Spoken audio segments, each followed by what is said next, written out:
Okay, let's look at the D shape.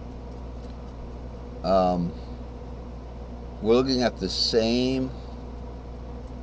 Actually, no, we're not looking at the same part of the keyboard. So we've got the where the D shape starts, which would be the 2 3 4, which is the D shape.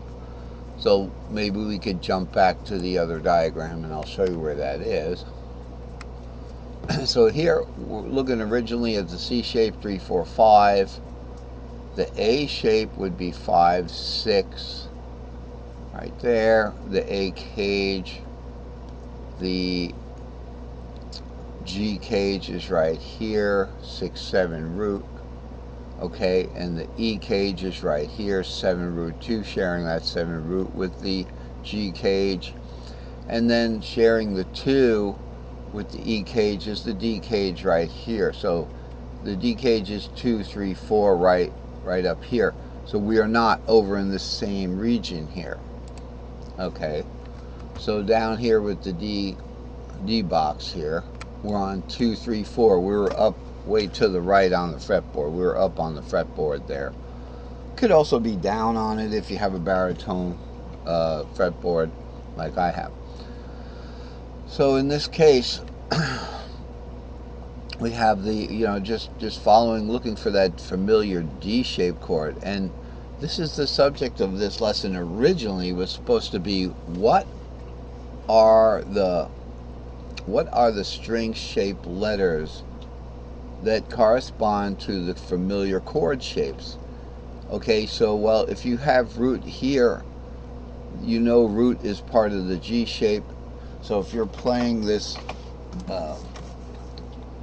I guess I could play it down here a little easier. A D shaped C.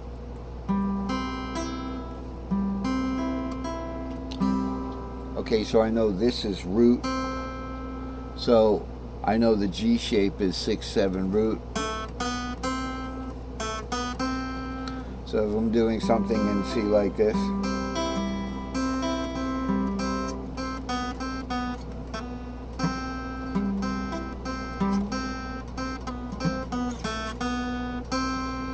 okay, and we're not going to talk about going into an E shape from there, Obviously, it's linked by cage, so D goes to E and caged. But what else can we look at? The fifth, the C shape ends in the fifth, so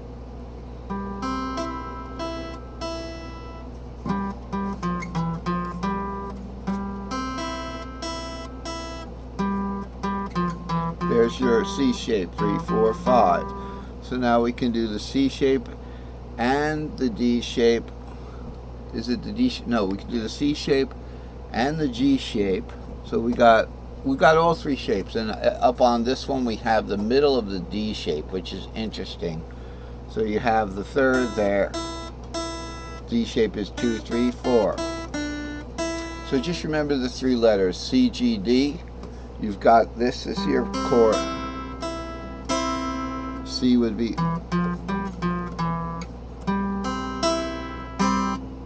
G.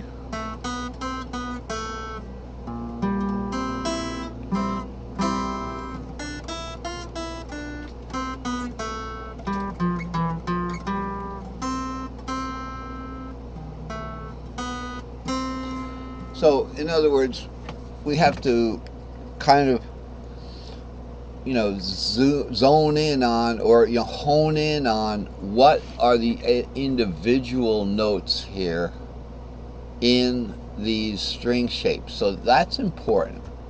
That was the reason why I made the chart initially, but it turned out to be so good to use it for just modal scales, that I can bring this out to you guys, that if you're on 7 root 2, okay, so this could be the key of F. If it's key of F, the E would be the 7th, the root would be F, okay? Now in this case, you have EAC. All right, so A is the 4th. That's because this is 1 4 5 here. I got to do a little bit more labeling on this diagram. So this would be the fourth. So this is an A-shaped fourth. So there you go, root 4, 6. Now what's the fourth of F? Is B flat. So starting on the string down here, 7 root 2, the E is the seventh now of F. E, C, G, G shape, now D shape. Right there I have a black note. So that is the fourth of the key of F, and it is A shape. So the fourth would be A shaped, and that is root 4, 6 in the key of F is F, B flat, and D would be the sixth. One of my favorite chords, but I usually play it in the key of B flat, usually doing something like, instead of, see, I'm still honing in on the key of B flat. So you have to be careful that you know, don't wander off and start making the fourth the root, you know, because then you could get mixed up and the sound goes somewhere else. How do you get the sound back to what you originally wanted to play?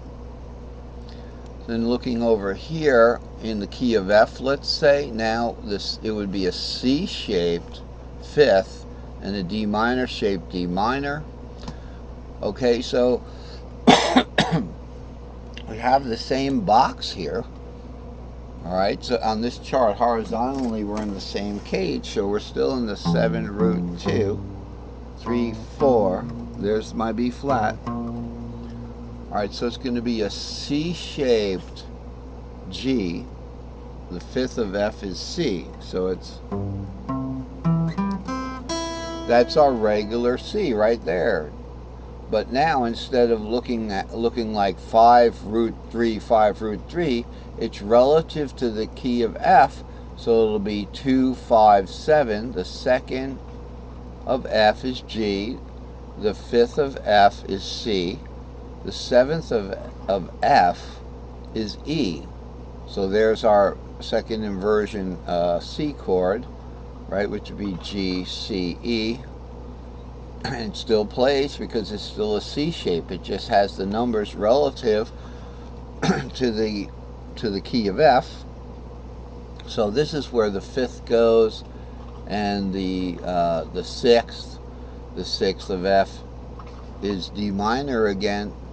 You know, so we've got that D minor shaped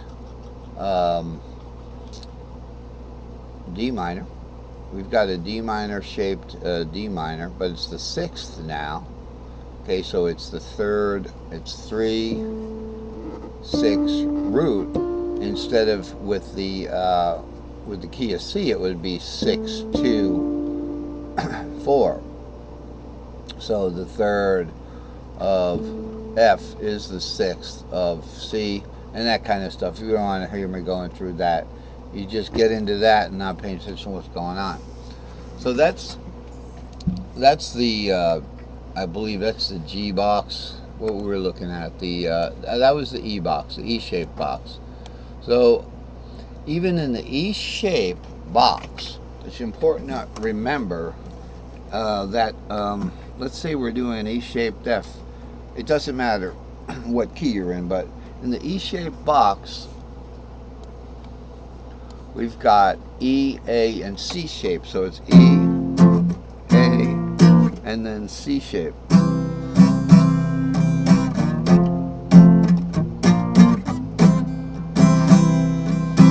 So it's a C shape. Now why is that? Because when you go, E is the root, the fourth of E is A, the fifth of E is B, but we take it to an augmented C. We're taking it as an augmented fifth, just like everything else we're doing in the circle of fifths, and in the string shaped circles. We take it to an augmented fifth, so it goes